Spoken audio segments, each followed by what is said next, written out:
Hey everybody, what's going on? I know, long time no hear for me.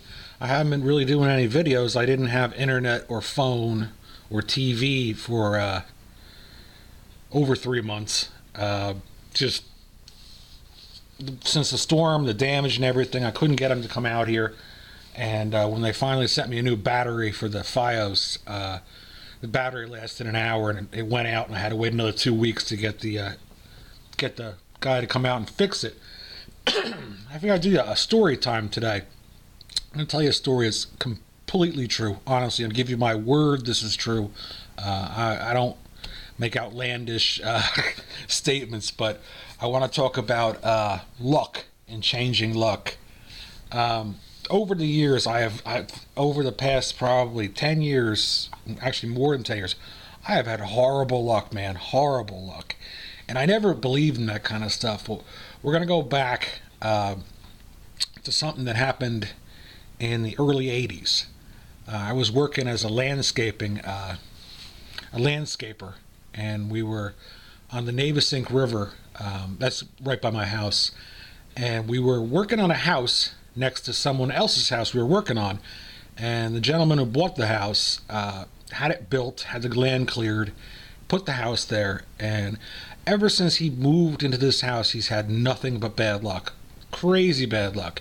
His wife got sick. His wife died. One of his kids got diagnosed with like a terminal disease. His Labrador Retriever stepped off the dock that he had a rope around him or a leash around him. The dog hung himself.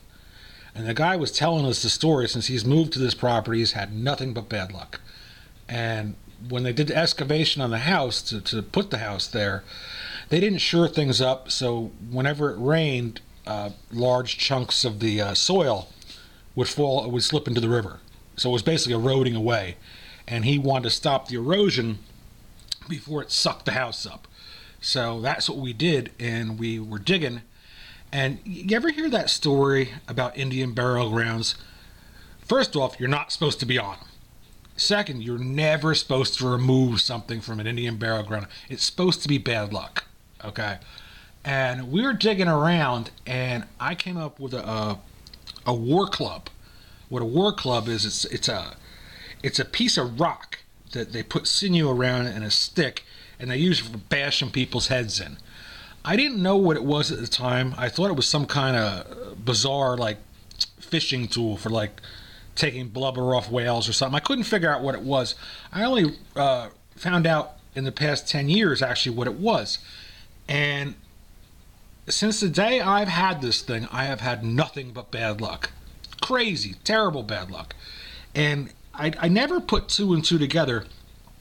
And it was I was back for the New Year's, and I was sitting here in the dark with my my kerosene heater, and I opened up my the secretary I have, and I keep all my pipe tobacco in there.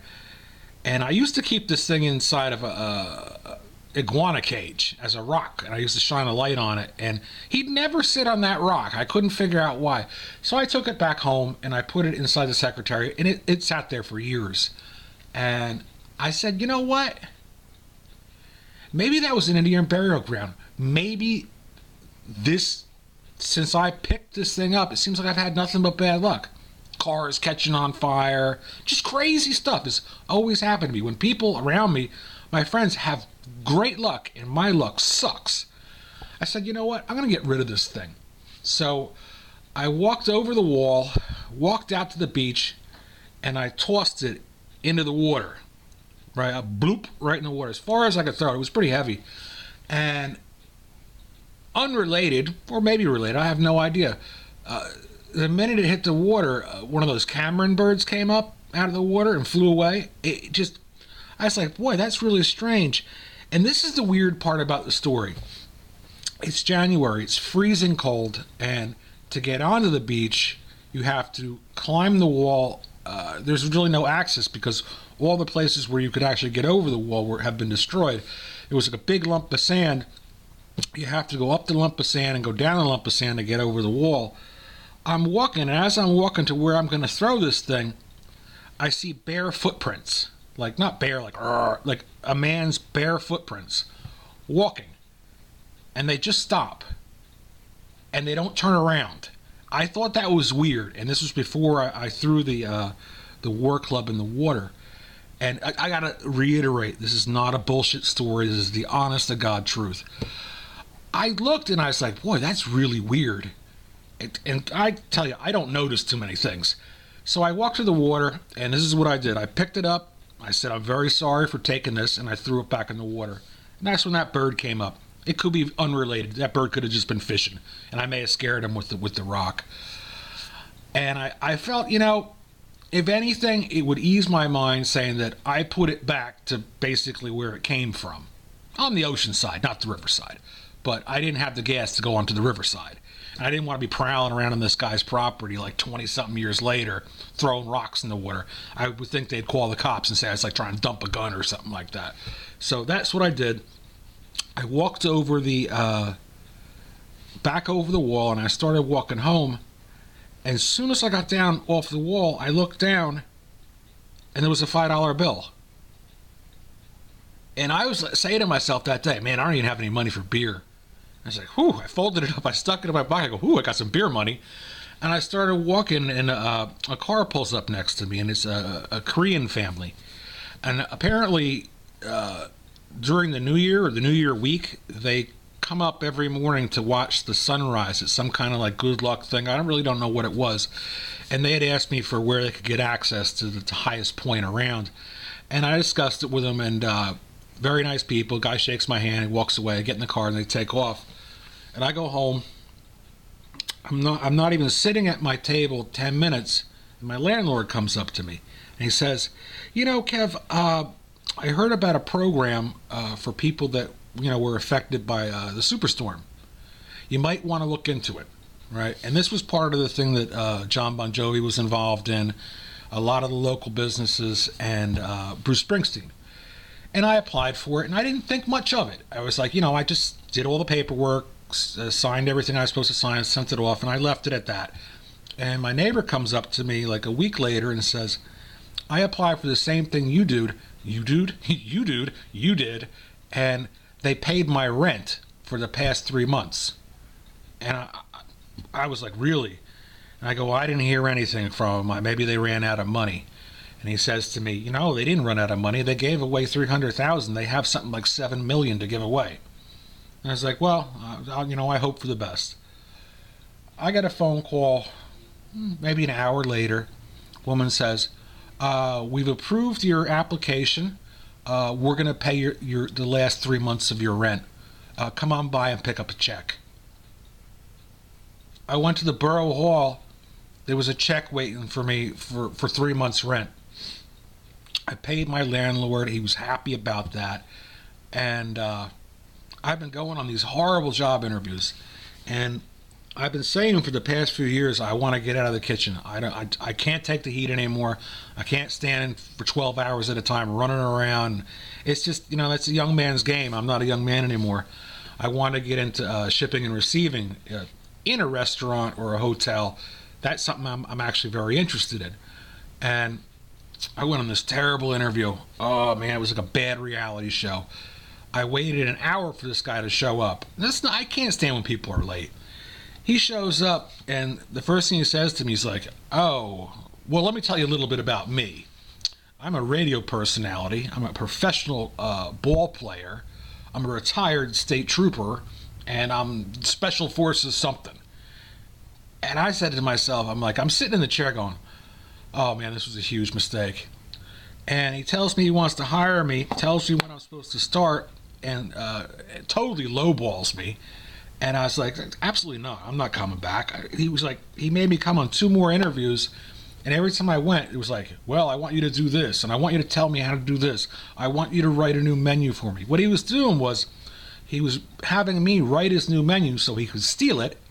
And he was going to have me come in for a grand opening, a reopening, grand opening, where he invited like 1,000-something people. But he doesn't have the equipment or the people in there to pull something like that off. So he was going to work me for that day, and then he was going to cut me loose. How lame is that? I went on another interview at a country club, and I actually got the job in shipping and receiving, just what I wanted. New position with great benefits, a great starting salary that'll get better. So, you know, things changed, man. Since the day I got rid of that rock. Remember like the Brady Bunch when they had that evil tiki doll? It was like the same thing. And I've had a lot of people praying for me in my corner to help me out, and I appreciate that. A lot of kind words from people, and a lot of help from people. Just want to say thank you to everybody. I figured I'd share that story. That's a weird story, and it sounds really crazy. I know it sounds crazy, but it's true. I can't make you believe it, but it's true. And it's just such a weird circumstance. To get even more weirder, I'm sitting there and I got into a lot of trouble when I lost my job with credit cards. I had to settle one credit card and it destroyed my credit. And the company said, now this is like 4 years later. I get a letter in the mail. I open the letter up. It's from the credit card company. It's a check. And I'm like, what the hell is this? We're very sorry. We miscalculated your bill when we sent you the bill the first time that got you in trouble. So this is to pay for the money and the late fees that you incurred, and we'd like to invite you to come back and be part of our credit card program. I almost fell off the chair, man. And since that day, I've been having more and more good luck. I'm one of those people who always think, you know, wow, things are going pretty good. And in the back of my mind, I say, I can't wait till it turns to shit, because that's when it usually does. I've just gotten used to that way of thinking. And this is definitely reaffirmed having a positive attitude for me, because I think that's 98% of the battle, being positive. So I figured I'd share this video with you. I hope it doesn't bore you. You know, it's nothing really that exciting. I can throw this in here, the Spyderco Robin bird knife. I've had this now for quite a few months. I just sharpened it up again today. It's a great little knife. I still have that paramilitary too on my mind. Maybe at some point. I think the gift I'm going to get. I almost had to sell my motorcycle, because you know, you can't go 4 months behind without paying your rent until they decide to, you know, do something about you. So I think what I'm going to do is I'm going to buy myself. I said I wasn't going to buy any more guns. I'm going to get myself a 1911. I've been trying to get the SR 1911 for the past year. It's like impossible for me to get here, and when you do see it on Gun Broker, it's like crazy expensive. I'm not paying that. And now they just came out with the Commander series of it. Oh, that's beautiful, but it's too much money for me at this point. I think I'm just gonna score myself a Rock Island Armory Officers 1911, the compact version. You know, just for chits and giggles. It's got to satisfy that 1911 fix. Since I lost my Colt government model, life just hasn't been the same. I try and say it's the same. I always say, you know, it's really not that important, and that other guns will take their place. There's other guns in the sea. There isn't. For some reason, there isn't. There's this void, and I don't. It's a hollow. I have a hollow feeling inside me since I lost my 1911, and I just don't. I can't replace it. These polymer guns. I like revolvers. There's just something, and I don't know what it is. Maybe it's all in my head, but I have to have another 1911. That's all there is to it. I've really was giving serious thought to the Colt New Agent. I really like that one, but I don't have the coin for it. So I think by getting the Rock Island, it'll scratch that itch, and it'll allow me to maintain my frame of mind until I can get my hands on the Ruger SR 1911 compact Commander model. So enough of me rambling. I just want to say thanks to everybody, and I apologize for not being around and doing the videos. I get a big kick out of the videos, and everybody seems to get a big kick out of it. My channel never soars into the thousands, and I really don't expect it to. And it's not, you know, I think that's too much maintenance for me anyway. The way it is, I meet people and rap with them and have a good time. So later, guys.